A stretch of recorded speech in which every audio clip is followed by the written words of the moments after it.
All right, good evening, ladies and gentlemen. I'll call this meeting to order.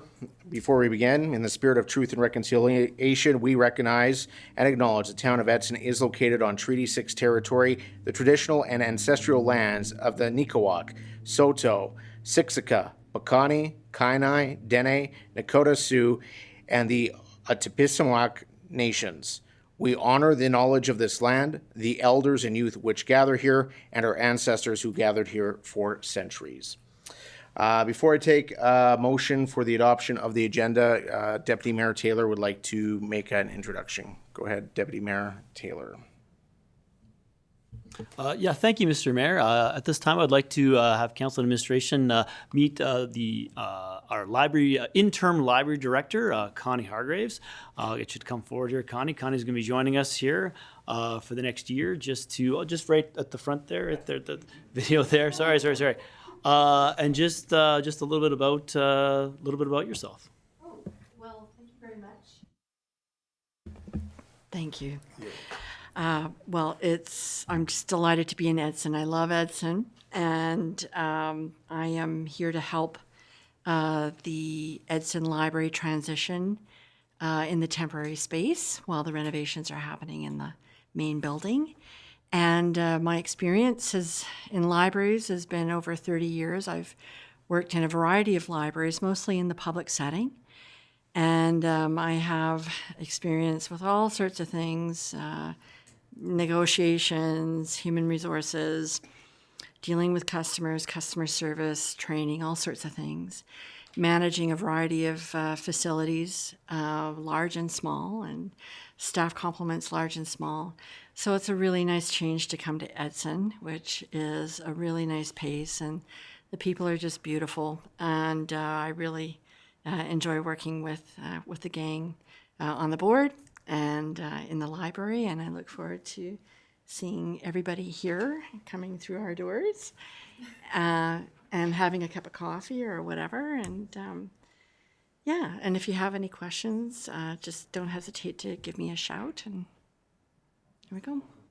Thank you. Welcome to Edson. Thank you very much. Thank you. You're free. Feel free to stay for the rest of the meeting if you like, but we understand if you want to, Yeah. I'm staying at the Travel Lodge tonight, so I think I'll hang out here and All right, sounds good. Unless you go over time. All right, sounds good. Thank you very much.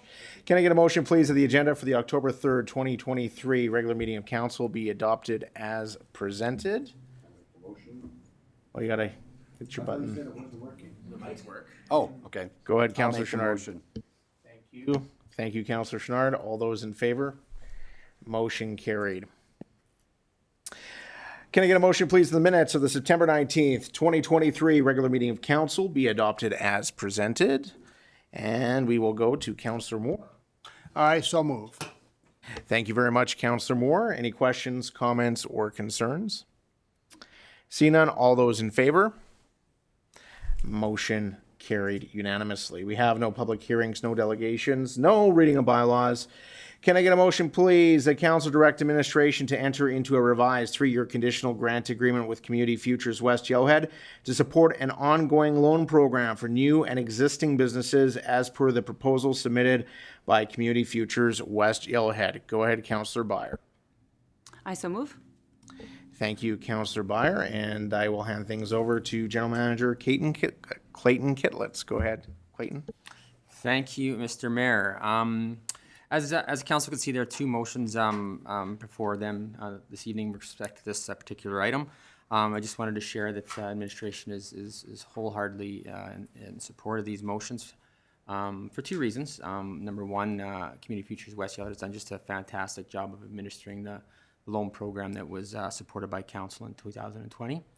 And then secondly, these funds that were allocated, $200,000, continuing to reinvest those into the business community, I think is a really positive step towards reaching or towards council's strategic goal for a robust and adaptable economy. So with that, I'll hand it over to Nancy to share the details of the proposed plan. Hello, everybody. Thank you for having me here tonight. As you are aware, since September 2020, we've been administrating the Town of Edson Loan Program. I have to say that this program was very successful. Of the $200,000 that was allocated by the Town of Edson COVID-19 program, we had 8 applications, 6 which were funded, and we created 19 jobs in Edson through this program, through the successful startup, maintenance, and expansion of 6 businesses in pandemic recovery. It is our proposal that we would like to continue for the next 3 years. We lent out in the first 3 years of the program $132,400. And currently, it's a revolving fund, so it's been paid back, and we have about $99,000 right now for lending that we can lend out again. So a few changes, just lessons learned through the pandemic and some of the things that we're looking at. It's our recommendation that we do a maximum loan of $10,000. It would be 0% interest for the first 365 days. 5% interest would be charged monthly after that time period. Now, 5% is a really great market interest rate right now. It's probably lower than the bank, so council should really consider that as well. Principal payments will begin 90 days. Now, prior to this, we had principal repayments weren't made until 365 days. It's our recommendation that we shorten that time period. It's for the best interest of the business that they start paying back their principal earlier. And the full balance must be repaid no later than 3 years. We also request that we up the application fee a little bit to $250, mainly because that will meet the cost of our services for providing it per the loan application. We want to expand this a little bit. Pandemic recovery is still a reality. However, we've gone from an immediate response to now looking at more of retaining our businesses that we have. And Edson, over the past 5 months, your businesses have been particularly hit very hard. And so we realize we want to expand the program so that anyone can access these funds. So it's our recommendation that it be open for existing businesses, succession businesses, which in our world means a business that's being sold to someone else, or startups. All CF requirements would have to be met of the 5 C's of capital, and I've included that in the package so you understand what that means from when we talk about lending. And it is really my recommendation that this loan not be used for CEBA or RRF refinancing. There's other programs that people can access, and our goal is to promote entrepreneurship, not service debt. So it's my recommendation that you do that as well. I'm happy to answer your questions. All right. Thank you very much, Nancy, for that. So, council, any questions? Councilor Chenard. Okay, so I'm live. Thank you for the presentation. Nancy, I'm just curious, like, why are you limiting to only $10,000? Because some of the businesses, when they're trying to get going, 10,000 doesn't go very far. Is there a reason we're only going 10,000? We only have $100,000 left in the fund, so that would, can I turn it off? Yes. I'm sorry, I'm very technically. We only have $100,000 left. That would give us 10 loans, whereas if we go higher, we'll be able to serve less people. Yeah, I was just curious. Thank you. And $10,000, you'd be surprised at how many people just want small injections of cash to keep them going. Okay, thanks. All right, council, any other further questions, comments, or concerns? Go ahead, Councilor Bauer. Thanks, through the chair to Nancy. I know before the program ended in March. Yes. There was some businesses interested in proceeding. Is that interest still there, or do you know if it's gone elsewhere? I think if we offered this program at this interest rate, I think we would probably get a lot of interest right away. I think Edson businesses are in a very unique position right now for this program, and that it'll probably be accessed fairly quickly once we start promoting it. And for anyone listening, it won't be available tomorrow. Thank you, Councilor Taylor. Yeah, through the mayor to Nancy and maybe to GM Kitlitz as well. In terms of advertising and marketing, how do you plan to get the message out there? And to GM Kitlitz, will the town be also assisting in terms of marketing this program as well? So. Well, first of all, we have a very robust marketing strategy plan for our loan portfolio beginning in October anyway. So this will just be included in that strategy. We're going to do a 6 to 8 week, very robust lending campaign. And so this will be one of the products that we offer. As well, we partner with the town of Edson and your team here all the time for Edson. And I'll faith in the world, they'll push it as well. All right. Go ahead, Councillor Pisichny. Yeah, through the mayor to Nancy. If I understand correctly, so there's $96,000 left. That's 99, yeah. 99. That's unaccounted for. No, unallocated. So that means that the remainder of the $200,000 is still being repaid. Is that correct? Yes, that's correct. Okay, so you just basically we're not asking for new money. We're just asking to keep using this money in the same fashion. Or if it's the will of council, we'll return the money to you for something else. It is your money. We're just holding it in trust for you. And if you wish to continue with the lending program, it'll keep rotating, or we can return it to you. I know you have some big plans for your economic development strategy. It's really up to you. I think it's been a great program, and I would recommend that you keep it. Okay, and Yeah. the question, Mr. Mayor, through Nancy as well. Now, on the, because I know, correct me if I'm wrong, it's been a while since I've been a part of Community Futures. These people, can they use any of this money to leverage other Community Future loans or other Community Future products? Yes, we've had that happen already. We've had people that have leveraged this money for further money at banks, or they've leveraged this money for increased amounts at Community Futures, yes. Okay, good, thank you. Thank you very much. Any other further questions, council?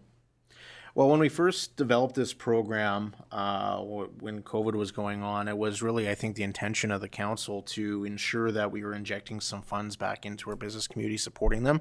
And I think the long-term strategy was to keep those funds rolling to support, whether that be downtown redevelopment or supporting our businesses. And, I think when we look at our stats, when it comes to new business startups within the town of Edson, we have done phenomenally well throughout this process. Obviously, sometimes businesses don't survive, but I'm fully in support of continuing to help our business community out.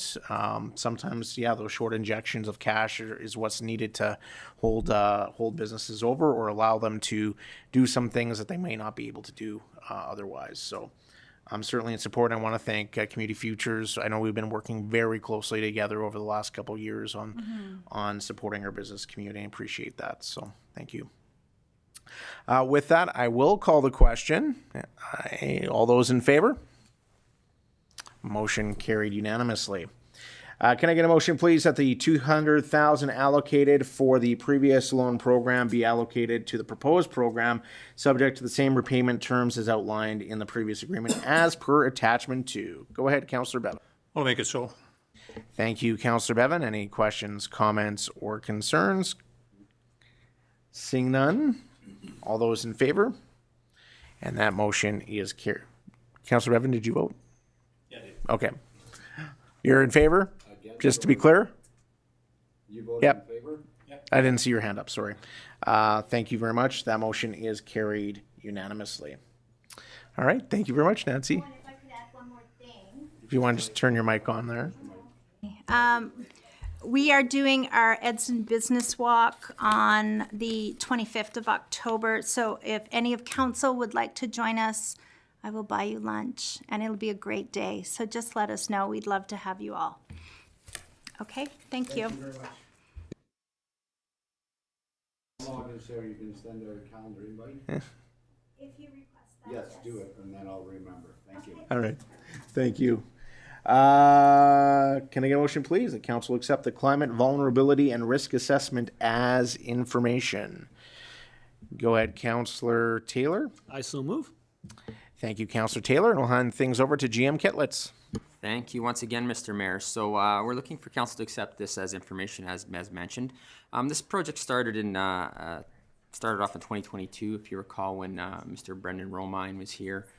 He was the champion behind this. Just on that, Mr. Mayor, on the RFD, it mentions March 15, 2023. That's a typo. It's actually 2022 is when that previous motion happened with council. So sorry about that. But anyway, he was sort of the champion behind this, along with Mr. Fisher, and they were successful in getting a grant for $80,000 towards this project from the Municipal Climate Change Action Center. So that was accepted, and with that, we ran a competition, and Stantec was the consultant that was awarded this project for us. It was very kind of Mr. Fisher and Mr. Romine to pass this along to me. It was a good learning experience, for sure. This certainly isn't my area of expertise, but That's why we have Wayne and Katie here from Stantec to present the details of this report. So I'm going to allow them to introduce themselves. They're here virtually with us this evening, and they have a presentation where they're going to go through some details of this particular report. All right, thank you. Thanks, Clayton. Can everybody hear me? Yeah, we can. That's good. Hi. Hi, my name's Wayne Penno. I'm a senior climate risk engineer with Stantec Consultant. Had the pleasure working on this project. It was a very interesting project in that, given the difficulties that you had during the summer with some of climate impacts, the wildfires that evacuated your town, and then the unfortunate heavy rain event that happened after that. It was quite interesting to be working on this project while all of these things were indeed happening here. Been with Stantec for 13 years, been involved in climate risk work for now over 7 years. Just been accredited as infrastructure resilient professional by ICLR as well. Katie? Hi, I'm Katie Pinger-Shippey. I am a climate scientist with Stantec, and I was providing the climate side of this analysis, as well as helping out with the engagement with the town and report writing. And I've been with Stantec about 4 years now, I think it is, and I've been in the climate risk and vulnerability side of things for about 5.5 years now. So I'll share my screen.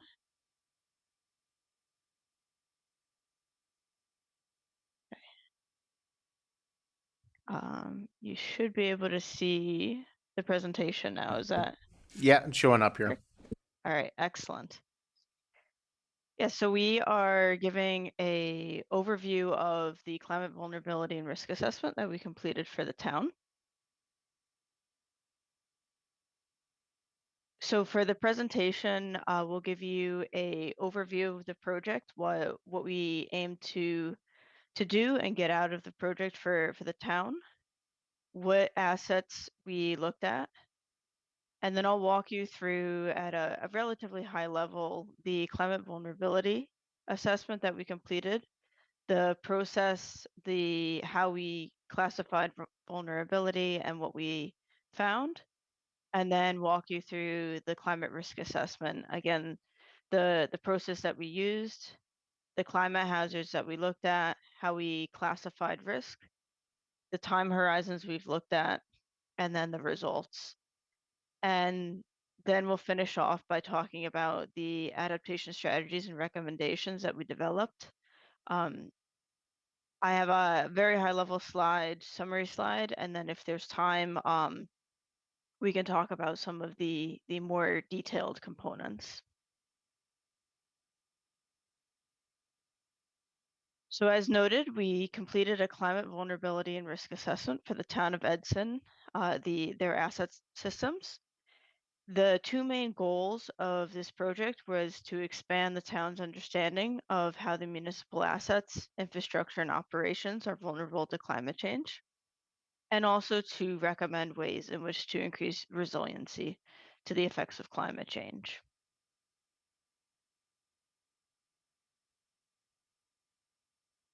And as Wayne noted, we are very aware that you were dealing with events this past summer, so I suspect a number of these things are already on your radar, but about why we encourage and support the addressing of climate risks. And it includes things like minimizing your service disruptions and damage to assets, protect people, property, and environment. I won't read through all of these, but manage life cycles of assets and the maintenance and operation, reduce costs or potentially even avoid costs. It can also be a key component of your asset management plan. And then, of course, it helps provide you guidance in how to become more resilient.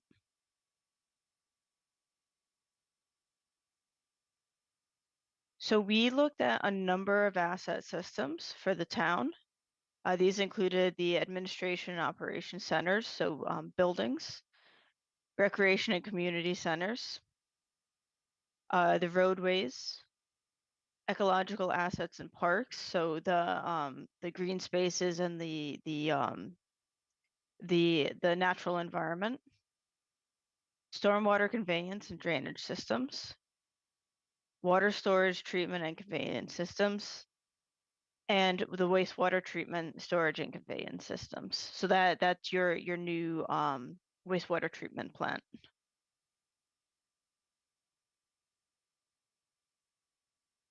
So we first started with a climate vulnerability assessment.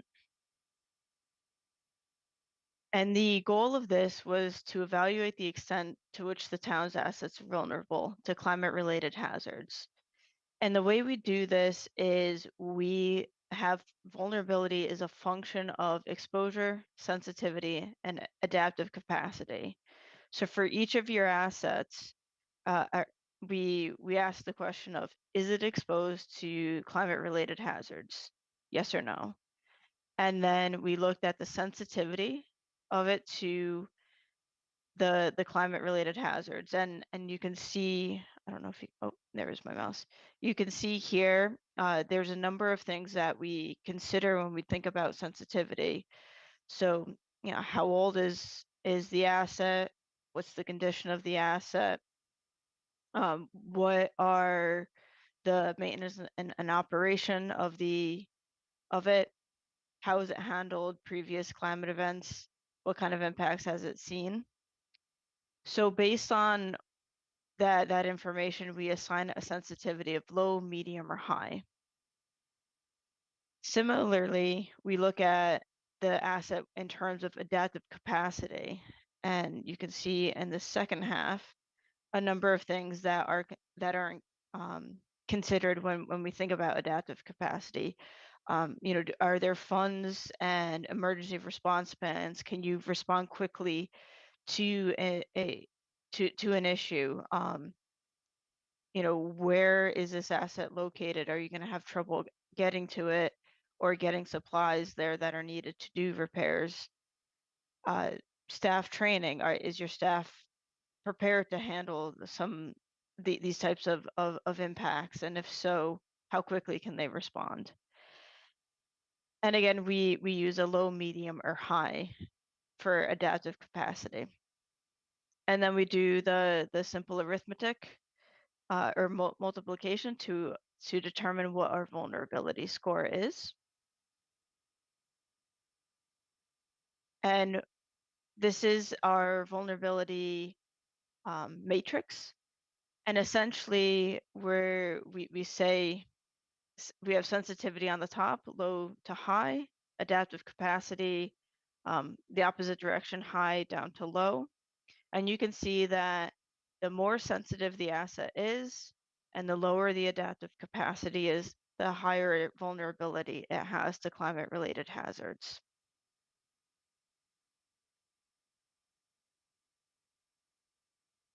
So hopefully you can read this. This might be a little bit small, just due to the size of the table. But these are the overall vulnerability assessment results that we have. So we found that your roadways and your stormwater conveyance are at medium vulnerability. Your new stormwater treatment plant is at low vulnerability. And then you have 4 asset categories that were flagged as high vulnerability through this assessment. So those are your wastewater treatment, your ecological assets and parks, and then your administration operation centers, so buildings, and your recreation and community centers.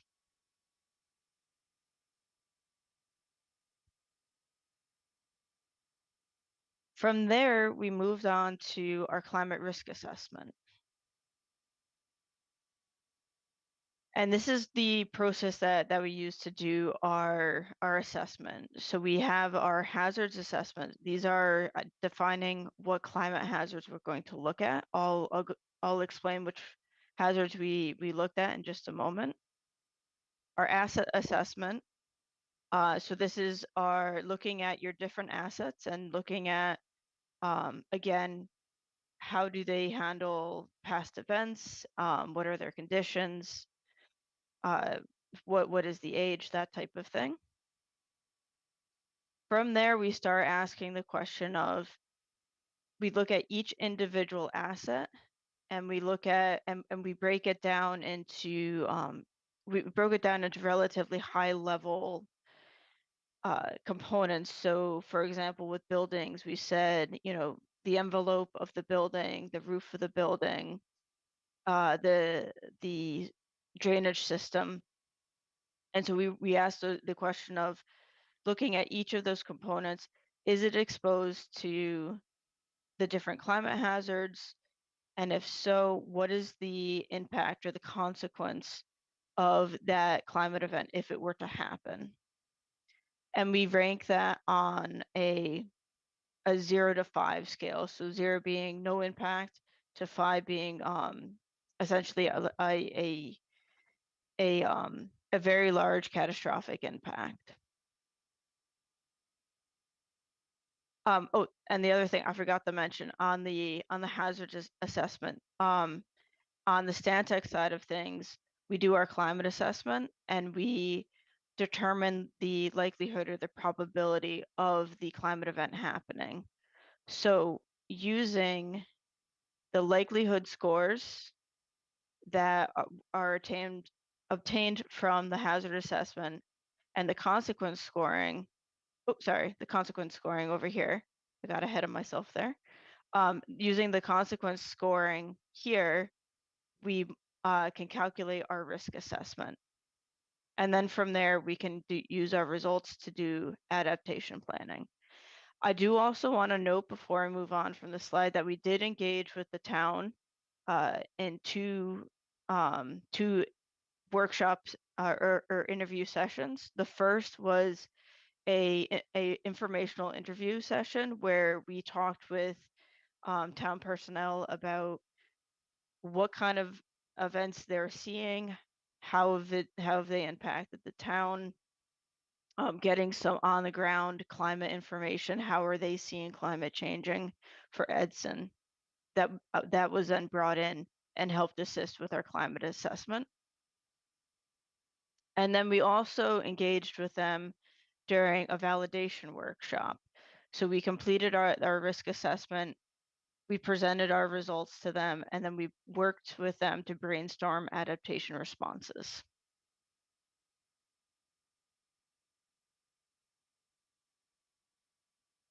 So as you can see, we looked at a number of climate hazards.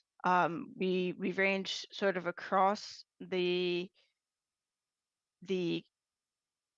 I don't want to say typical climate hazards, but these are ones that seem to impact numerous locations, if not all locations, with the exception of maybe snowfall, freezing rain.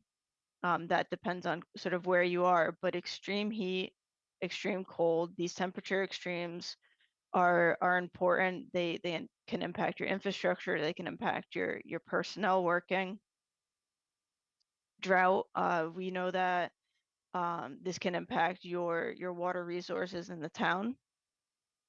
We looked at higher than average temperatures, wildfire and intense rainfall and flooding. These three things were highly talked about given the summer that you've had.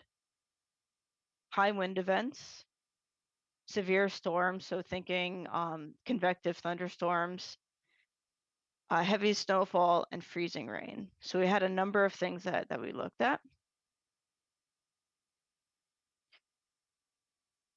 And as I mentioned, we use a 1 to 5 scale for assigning consequences. So very low impact to very high extreme impact. And then the likelihood of the climate event happening from very low to extreme or very frequent, things that happen annually or multiple times a year. And essentially going from 1 to 25 in our 5x5 risk matrix, we go from low, to medium to high to extreme risk. And we focus primarily in this quadrant where we have high and extreme risk. These are really areas that require attention, and we note them here as high priority control measures required or immediate risk controls being required.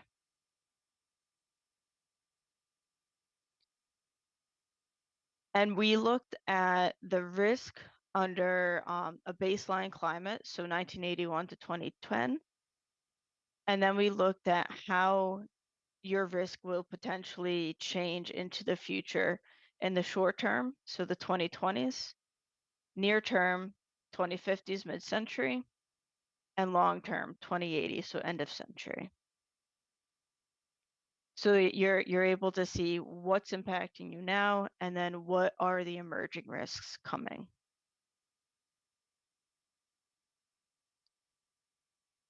So this is a high level look at the results that we found. We found a total of 632 risks for the town across all the asset systems, and you can see how it breaks down. Your administrative and operation centers came out with the highest percentage of the risks. This is partly due to the number of buildings and the breakdown of the infrastructure that we did. And then the lowest had the lowest number of risks was your stormwater conveyance and drainage systems. Again, partly due to the way we broke things down. But you can see that there are a number of risks associated with all of your infrastructure. So that's total risks. That's anything that's from low to extreme risk. This table, it's got a number of things going on in here, but what to sort of focus in on is that you can see that, but before I say that, down the side here are the infrastructure or the asset categories, road, stormwater, etc. And across the top are the climate hazards that we looked at. And you can see that in a good news component, you don't have any extreme risks coming up, but you do have a number of high risks, which are these pinks, and then a number of medium risks. And I'll just highlight that, as you might guess, wildfire flagged as a high risk, as well as extreme heat, drought, intense rainfall, and extreme cold. And all but your wastewater treatment had a high risk somewhere in the mix, whether it's a single interaction or multiple interactions. So I should say that this table represents the highest or the maximum risks found for the interactions.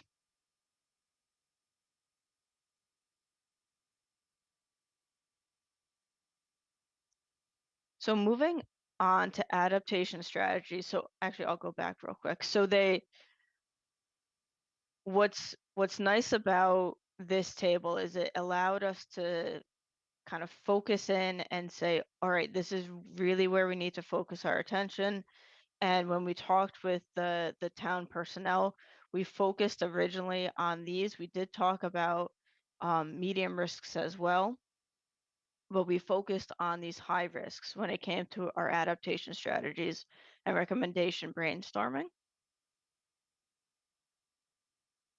And at a very high level, we have we developed with the town personnel a number of adaptation strategies, and they either fell into incorporating climate considerations into key levels of decision making,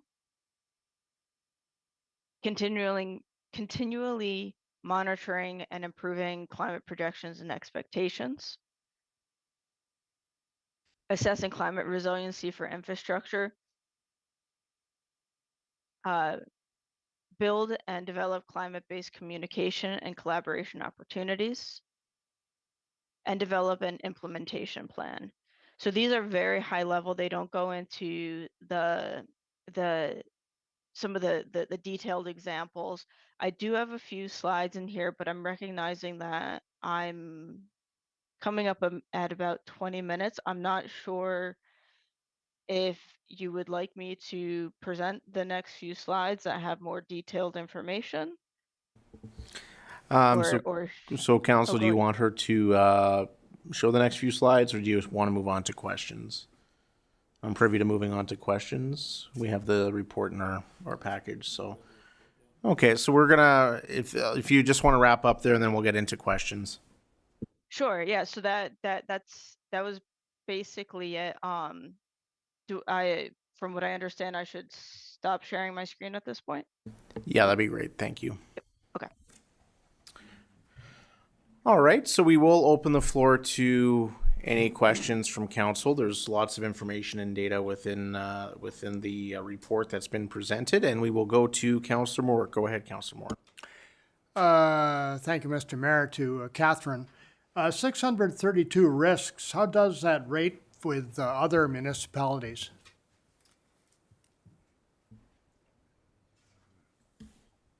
Trying to think, like it would be challenging to compare it to larger municipalities, just given the, comparing you to Toronto would be unfair kind of thing. Wayne, do you have an idea? I'm trying to think what other Yeah. smaller groups we've done. I would say that that's probably about on average. Most municipalities have similar types of assets that you have. Given the population and that, so usually you're around the 600 to 800 for a municipality of your size. All right, thank you very much for that. Council, any further questions, comments about the report? Well, I want to thank you for taking the time to present to us this evening about this. Like I said, very in depth, and I found the historical data in terms of weather very interesting. But I do think, Councillor Byer, you have a question? Yes, through the chair to Catherine or Wayne, thank you for the presentation. My question was just regarding funding. You guys mentioned a few recommendations in there. Is this something that normally comes up, that grant funding is available to help assist implement some of the strategies presented? I can take this, Katie, if you want. Yeah, actually, it is one of the recommendations that we put forward. Our team gets involved in a lot of application for grant funding, depending if it's federal or provincial or other types. So yeah, there is opportunities. The government recognizes, of course, that climate and climate impacts are a big burden on municipalities, especially small municipalities. I think in the report there, we give you some other options, and including maybe working with other municipalities nearby, because climate change is not necessarily specific to one small community. That perhaps maybe you can bundle some your applications to maybe get a larger grant funding that might help address some things, like for instance maybe your stormwater system, because we know that your stormwater system, even though it was not ranked as a highly vulnerable, we know that it has its challenges when it comes to heavy rainfalls and things like that. So funding is one of the things. If we can put it forward, I think if you find in the report there, we do put forward. We try to identify some barriers that you might encounter on implementing some of the adaptation strategies, and we try to provide as best we can ways to get over those barriers as well in the report. All right, thank you very much. Any other further questions, Council? All right, well, thank you very much once again for your presentation. And with that, we do have a motion on the floor that Council accept the climate vulnerability and risk assessment as information. And I will call the question. All those in favor? Motion is carried unanimously. Thank you very much. We will move on to our next item. Can I get a motion, please, that Council maintain the 2024 ATCO franchise fee rate unchanged at 22.54%. And we will ask Councillor Chenard to make that motion. I'll make the motion. Thank you. And we'll hand things over to General Manager Paul Hanlon of Corporate Services. Thank you, Mr. Mayor. Through you to all of council. I'm on page 137 of your agenda packages. Annually, ATCO Gas requests every municipality that has a franchise agreement to respond in writing to their decision to either increase, decrease, or keep franchise fees at their current rate. Currently, Edson's franchise fee is set at 22.54%. The percentage must not go over a cap of 35%, which is currently established by the Alberta Energy Regulator. The franchise fee is collected from customers in the community based on a percentage of ATCO's delivery tariff. That is the portion of what ATCO delivers, the actual gas portion. You will see previous council direction over the past 5 years, a mix of no change, slight reduction, reductions over and since 2018.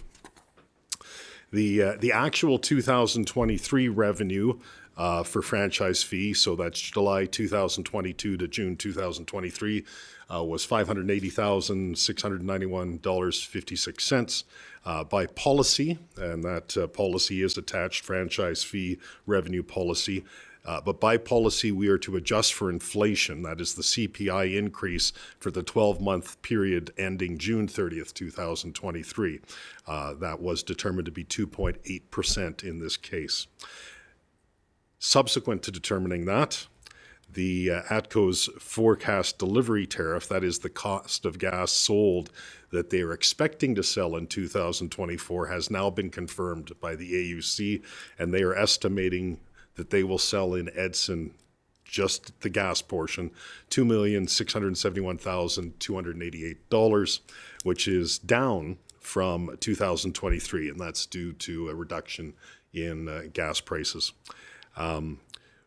At the current rate of 22.54%, the franchise fee, based on the amount of gas sales I just shared with council, would yield an estimated revenue for the town of $602,108, which is actually slightly higher than maintaining the 22, or slightly higher, excuse me, than the 2.8% increase to adjust for the for inflation. If we were to hold to the letter of the intent of the, of the policy, we could consider a decrease in the franchise fee to 22.35%, a reduction of 0.19%. Using ATCO's calculator, that's about a 9-cent monthly average reduction per consumer. Administration feels, due to the notification requirements and the advertising, that this may be negligible, and hence the recommendation that was presented earlier, sir, where we are suggesting it be maintained. There is identified as well an alternative at the top of page 139 for council's consideration. Thank you. Thank you, Mr. Hanlon, for that. Council, we will open the floor to any questions, comments, or concerns. All right. So I'll just say that, you know, when I look at the franchise fees at communities across Alberta, there are many that are lower, many that are higher than us, some that are maxed out at 35%. And I think the philosophy has always been just trying to maintain the revenue that we are bringing in. And, you know, families are struggling right now. My utility bills are crazy. Everybody's in this room is crazy. So I think that maintaining the rate is the way to go. That way it does not negatively impact our budget, because every dollar we take out of this budget line will get added to taxation. So that's how our budgets work. So I think maintaining the status quo is appropriate at this time. Go ahead, Councillor Pisichny. Yeah, through the mayor and to council, and maybe to remind everybody as well that our franchise fees go to those that don't pay property taxes as well. So if we take it out of here, you got to add it to property taxes, and then there's organizations in the community that don't pay tax. So, including many government buildings. So with that, if there's no other further questions, comments, or concerns, I will call the question. All those in favor? Motion carried unanimously. Can I get a motion, please, that council authorize the CAO to sign the franchise agreement renewal letter with Fortis Alberta for a first subsequent term of 5 years expiring on December 31st, 2029? Go ahead, Councillor Taylor. I so move. And we will go back to General Manager Paul Hanlon. Take it away, Paul. Thank you, Mr. Mayor. On page 142 of your agenda package, this is the first of two potential 5-year renewals to bylaw, excuse me, just lost it, bylaw 2141, excuse me, which we entered into in 2014. That is the town of Edson. And it was the initial 10-year term until December 31st, 2024. This motion brought before council today seeks the first 5-year extension being from January 1st, 2025 to December 31st, 2029, which would leave a second potential extension of 5 years available after that time. Sir, happy to answer any questions. Thank you, Mr. Hanlon. Council, any questions, comments, or concerns? Go ahead, Councillor Byer. Through the chair to Mr. Hanlon, thanks for bringing this up. So something like this, normally when we are going to get a service from someone, we would get tenders or RFPs for that. Why is this different than that process? Sir, through you to Councillor Byer, to all of council, this is anticipated in the original bylaw. So the bylaw is presented to the municipality with an initial 10-year term and a expected 2 subsequent 5-year extensions. Those 5-year extensions do not need to go back to the Alberta Utilities Commission. They do not need to be advertised. They are somewhat expected, however, not guaranteed. That's why they do come back. It allows the community to consider the service provided by the franchise holder and if you remain satisfied with them. At such a point in the future that we possibly proceed with the second 5-year extension, we would have to then enter into an entirely new franchise agreement, and that's usually about a 1-year negotiation with your franchise holder for what that renewal looks like and is included. Okay. Thank you very much. Council, any other further questions, comments, or concerns? So I do have one, and I don't know if this would be to you, Mr. Hanlon, or to Mr. Kittlitz. So I read through the document and I read through the franchise agreement, you know, and I think that Fortis has done a pretty good job in our community. However, I do have some concerns.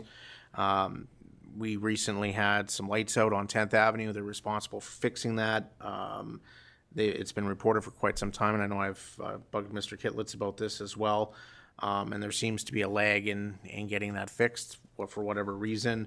I know that some of the light standards along the highway, on Highway 16, are rusted as you come in from the west end of town. And this council talks about, you know, trying to improve our highway corridor. We had a very robust discussion of strategic planning about that, and Fortis is responsible for that.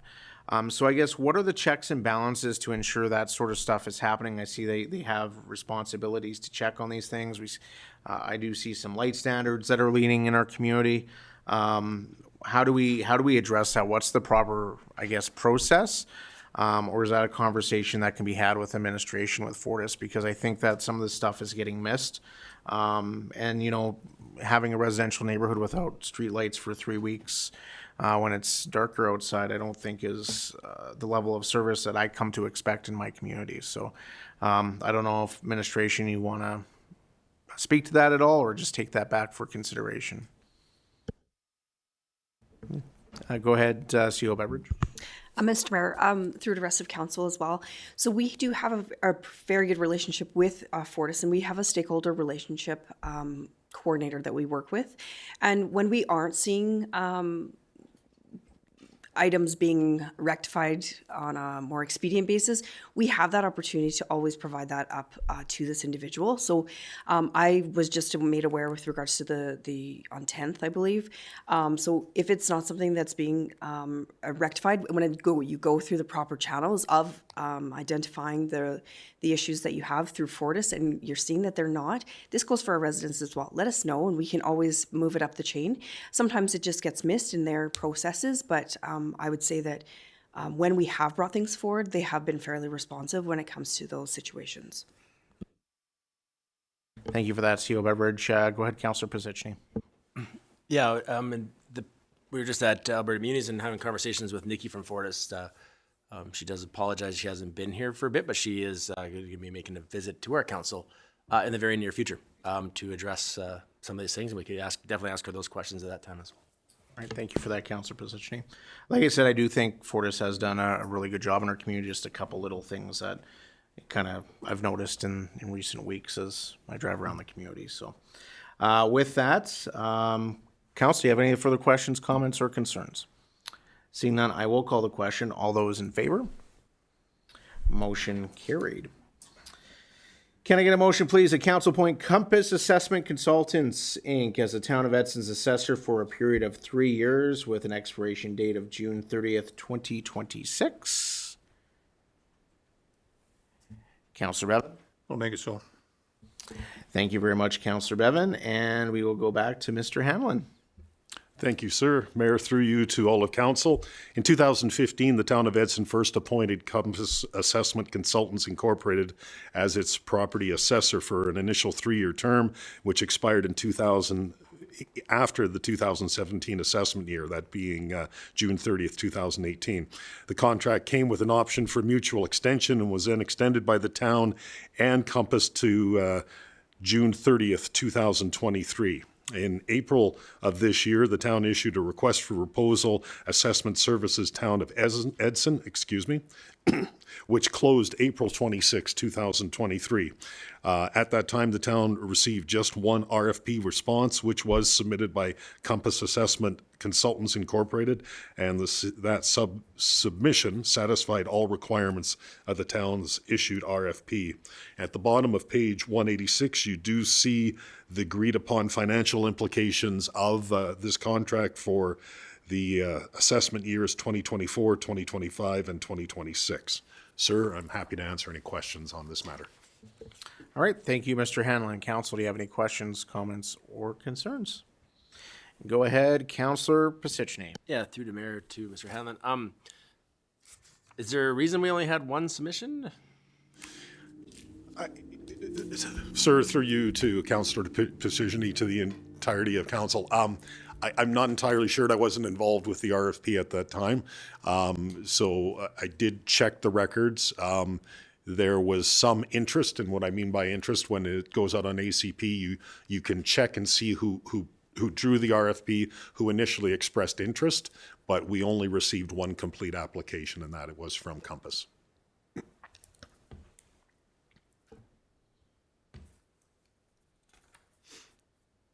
Are we bringing somebody in online?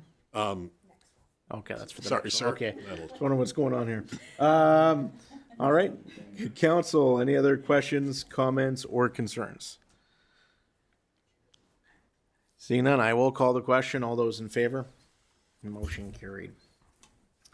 Can I get a motion, please, that council accept the 2023 year-to-date financial report as presented? Go ahead, Councillor Byer. I so move. Thank you. And Mr. Hanlon. Thank you, sir. I will in a moment introduce our guest who has just joined us.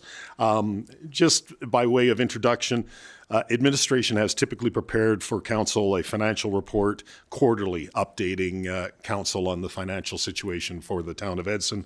This is the first you've seen in 2023 and is for the first initial 8 months of this year. certainly my staff and I will endeavor to be bringing these forward quarterly in the future. This year to date report focuses on the following matters, and that is you do have 3 attached reports, a summary report being attachment 1, a detailed report being attachment 2, and a departmental or breakdown report being attachment number 3. These could not have been possible without the assistance of Dave McReynolds, who's with us and zooming in from the Edmonton region at this time. He does provide contracted support services to the town of Edson through TSI, and is the author of those reports. And I believe at this time is going to take us through that summary report and excuse me, perhaps ask and answer any questions council may have regarding the detailed or department reports that follow. Dave, thank you. Thanks, Paul. Good evening, everyone. Mayor and Council, it's my pleasure to be here with you this evening. My name is Dave McReynolds, and I'm with Transitional Solutions, and TSI has been hired to assist Christine and Paul and their team with some financial assistance during this time, and it's been my pleasure to help them prepare these reports. Maybe a little bit about me before we begin. I've been with TSI for about 6 years, and in a previous career, I was at 30 years in municipal finance and administration with Strathcona County. So I've seen a lot of municipal budgets and financial statements in my day, and presented a lot to councils. And so it's my pleasure to be here to help present this statement to all of you this evening. What I'd like to do maybe just first is maybe walk through the statements and how to read them. I'm sure you've all figured it out, but maybe I can provide a little more context. The first report is a summary report. It's labeled Report 1. It's a 1-pager. It's a financial report that I like. From a high level on 1 page, 1 document, you can see where the town is sitting financially year to date. And to get it all on 1 page, it summarizes a lot of data. So if you wanted to dig into the number a little bit, you dig into detail report number 2. So maybe I'll provide an example on the summary report. If you look at the revenues, sale and goods and services, $6.9 million. You just pull out report number 2, and on page 1 of 6 on report number 2, it shows all the detail that's included in that number. Now there's a significant number of accounts that are summarized to get to that. So report number 2 is the detail by account of the year to date and the approved budget and the variance. So it provides the backup to the summary report. The report number 3 is the departmental report. So the first 2 reports show financial data by account, summary account and detail account. The department report shows the exact same financial data rolled up a different way, but by service. So you call it by department. If the mayor and council think about the services that they provide, this report shows you where you are with your services. So year-to-date revenue versus approved budget revenue and a variance. Same with expenditures and net. It's all the same data driving the same numbers, just shown a couple different ways, and it actually provides a little more context to the number. So with that, I don't know how deep Paul wants me to go into the numbers. Maybe I'll just give a couple of key points financially for the year to date. I can tell you from my perspective and all my years experience, it's not been a usual year for any municipality, especially not for Edson. This is a very unusual year financially. Revenues are not, were supposed to be earned or haven't been earned. Expenditures that were supposed to be expended haven't been expended. So there's some timing variances. There's some permanent variances. Then the good news is at the end of the day, there's a couple of things that your budget does. It charges departments each other interdepartmental overhead charges that haven't been done at this point, and neither has the reserve transaction. So this budget that you approved, council, contains $6.8 million, I believe $6.8 million of reserve transfers, which are typically done at the end of the year, or if they're there to fund a capital project as the project expends funds. So For the most part, there's one reserve transfer that I recognize because that capital project had been going on, but for the most part, it was only about $100,000.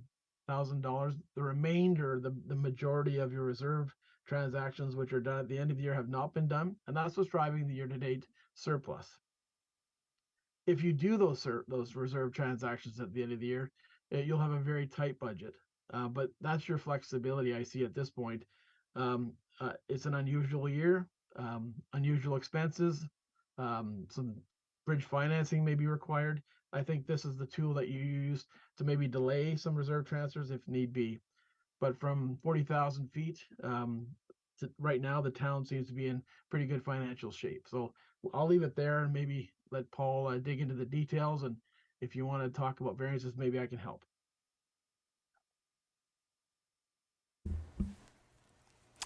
Thank you, Dave. Sir, I'm not seeing any questions, so perhaps we'll just continue on with the report. I will just touch again briefly, and I do appreciate Dave kind of speaking to the projected surplus, and really there's three factors, and Dave touched on the reserve transfers being one of the big ones that is probably going to bring our projected surplus much closer to balanced budget by year end. The other one is on page 189, it's number 3 under explanation of projected 2023 operational surplus.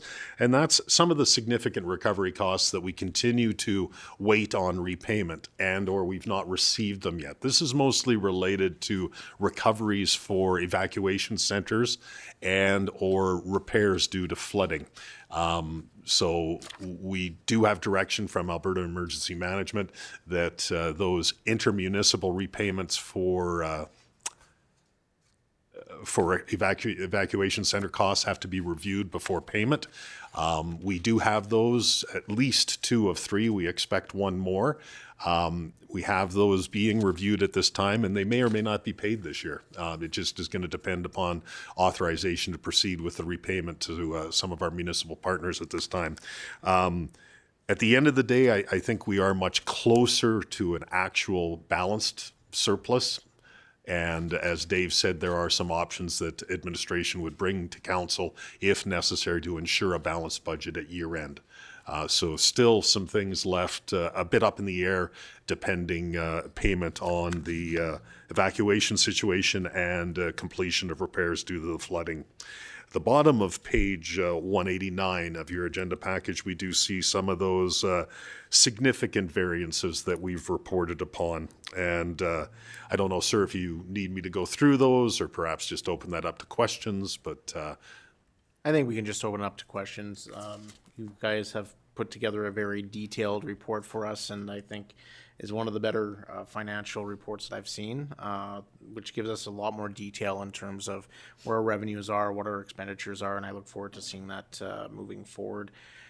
So with that, we'll open the floor to any questions from council.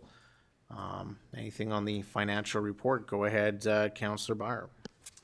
Thanks. Through the chair to Mr. Hanlon. On report number 2, it's got the airport fees and fuel income. With all the traffic that we had, I was expecting that to be, more maybe above average or something, but it doesn't seem that way. Is that as expected or? Sir, through you to Councillor Byer, I would unfortunately not be able to speak to that at this time, but we could investigate further. I don't know if Mr. Kitlitz may be able to shed a bit of light on this as well. Yeah, through you, Mr. Mayor. I think part of that is a lot of the traffic that was going through the provinces. I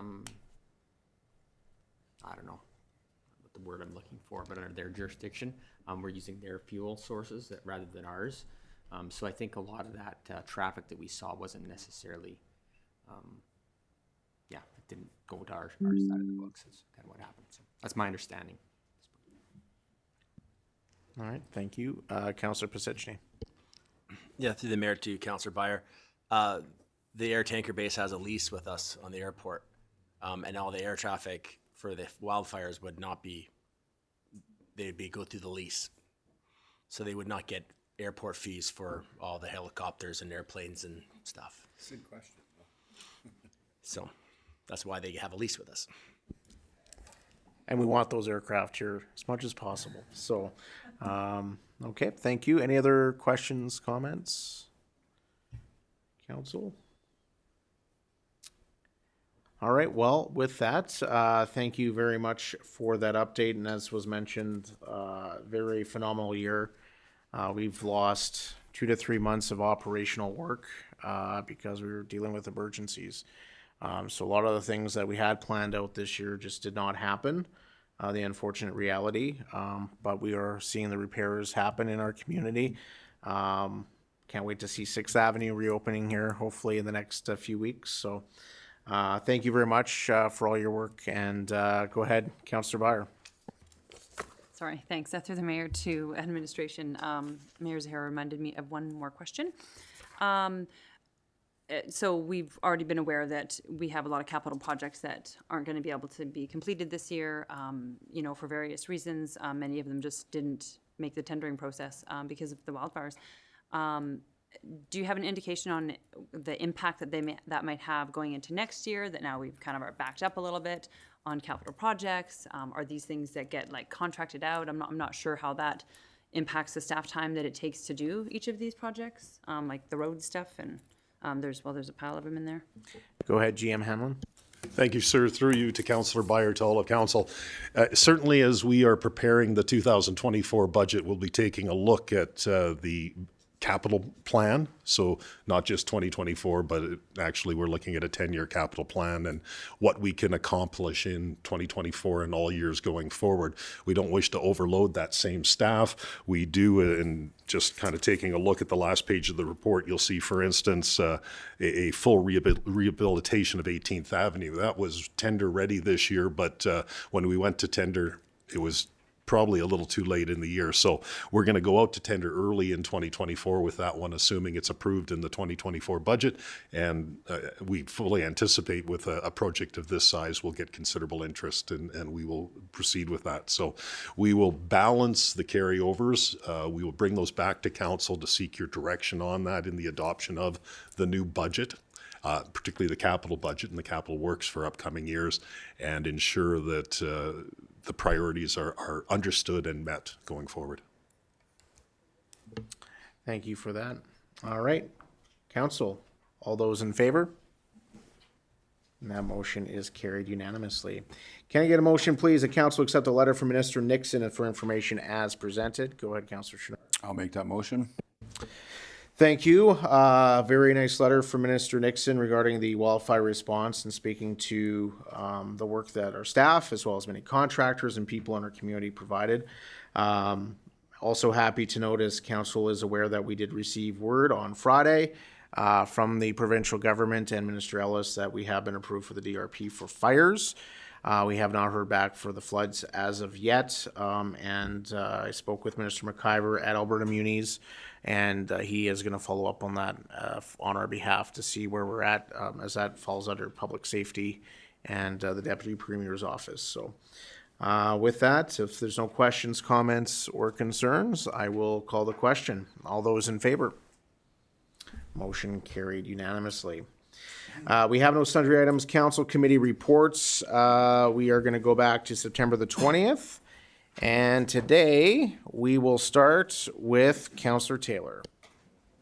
Yeah, thank you, Mr. Mayor. On September 20th, I attended Edson Public Library Board meeting where I can say that the renovations have begun.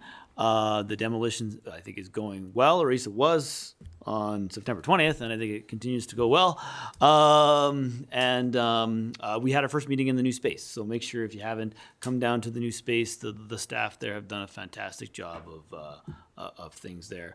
And on September 27th, 29th, I attended the Alberta Municipalities Conference and Convention, and I'll report on that at next meeting. So that's my report. Thank you, Councillor Taylor. Councillor Chenard.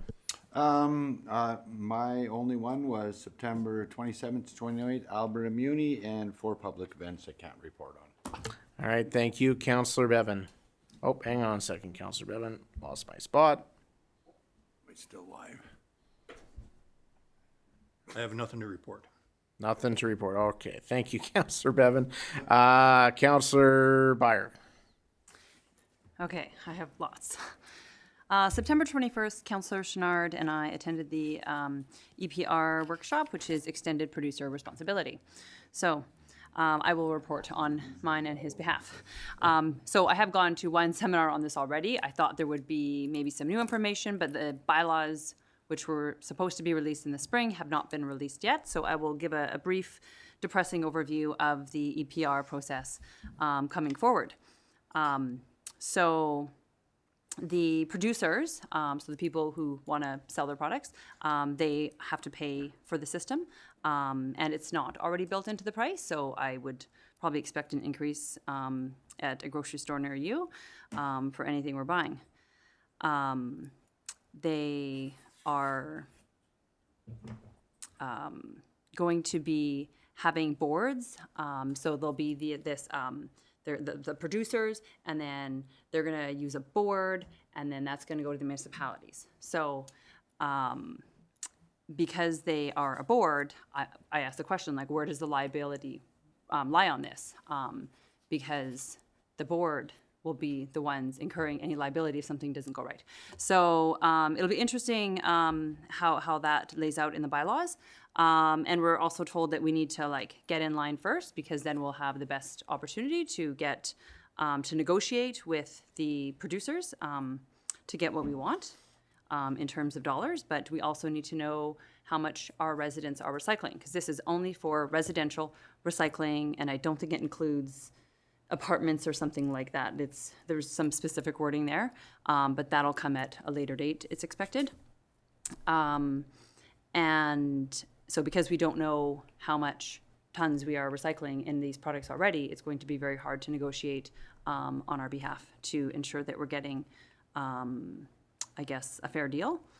And producers will have a minimum standard to meet, but it's unknown that if they don't meet those standards or the minimum standards, if there'll be a penalty. So it seemed really well thought out at that point.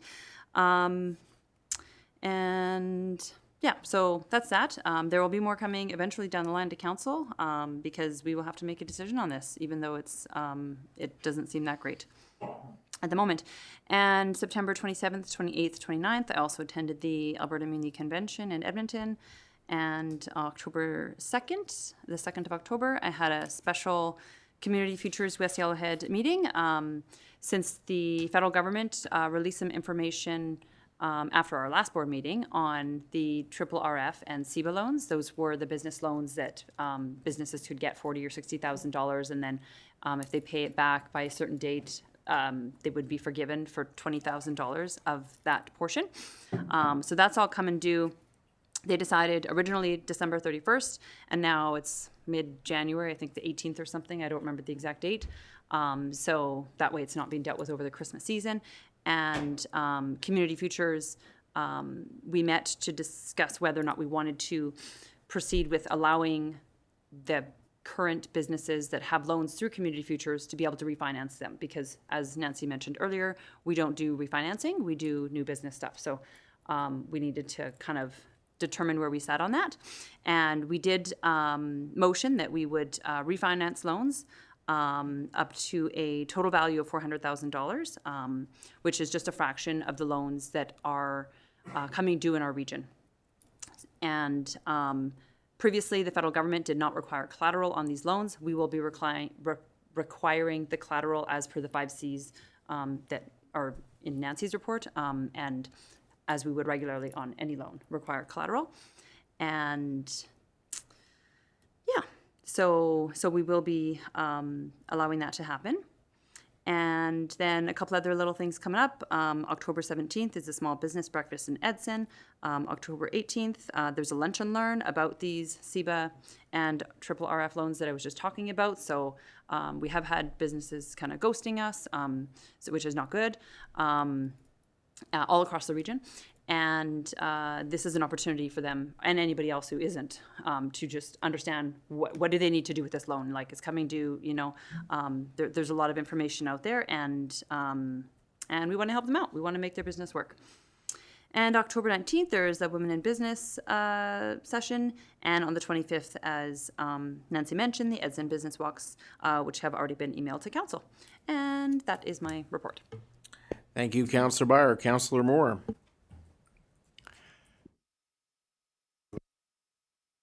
Go red. There you Gotta go. go red, there we go. Yes, I also attended the Alberta Munis meeting, September 27th to 29th, and today I attended virtually the Community Futures meeting. Thank you. All right, thank you. And Councillor Pasichny. Yeah, I attended Alberta Munis along with the most of council from the 27th to the 28th. All right, thank you very much, Councillor Pasichny. And for me, also Alberta Munis from the 27th to the 29th, which we will report on next week. We have no financial items. Questions for media and public from this council meeting? Come on up, Joanne.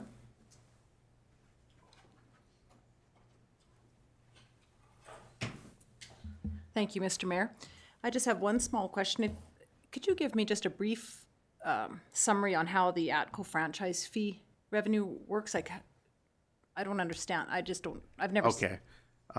So yes, we have the two franchise fees. We have the ATCO one, which is gas. So that is tagged on to everybody's utility bill. So whether you're a taxpayer, there's a number of properties that Councillor Pasichny mentioned that don't pay taxes. So everybody pays a percentage. I don't know how that exactly all works, but that money goes to the municipality and that flows into our operational budget. So it offsets taxation. When it comes to the electrical franchise fees, that money actually goes directly into an energy reserve, and then usually what we've been doing is we've been doing power projects. We did some, I think, LED upgrades in here for the buildings to reduce our power bills, and that comes all out of that reserve, so it's not taxed onto taxation. Instead, we have this pool of money set aside to kind of deal with that. Okay, so on the ATCO gas bill, there is a thing that says franchise fee. That's the fee, and that goes directly to the municipality. That is correct. Okay. Councillor Pasichny, do you want to supplement? If I may, Mr. Mayor, through the mayor to Joanne. The best way of summing it up is the utilities don't pay property taxes to use the taxpayers' land to deliver their utilities. So they developed the franchise fee system. The idea was you'll pay a franchise fee. It was supposed to be hidden, but the utility company decided to put it on the bill. So basically, you're paying so that they can use your land. This is the easiest way of summing it up. Okay. So yeah, it's a direct hit, but we talk about it. There's properties, and a perfect example is a hospital pays us zero in taxes, but it's a high consumer of utilities. So therefore they pay a franchise fee. The provincial building is a high user of utilities. It pays a franchise fee. So the only way you can recover money from buildings from the province that you don't receive any taxes on is through the franchise fees. And yes, it's on your bills. When the government originally set it up, it was supposed to be a fee that they paid us. Basically, they put it on the bills.